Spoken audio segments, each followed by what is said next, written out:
Part number TP12K. This is the 12,000 pound tie plate for all the 12K trailer axles. You use this to connect the springs to the axle. You use this in conjunction with the U-bolt.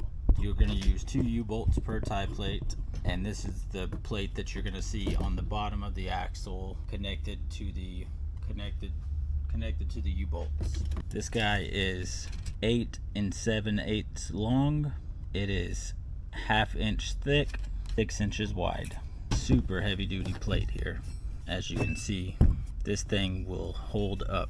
You can get these at trailerpartsunlimited.com or give us a call at 844-898-8687.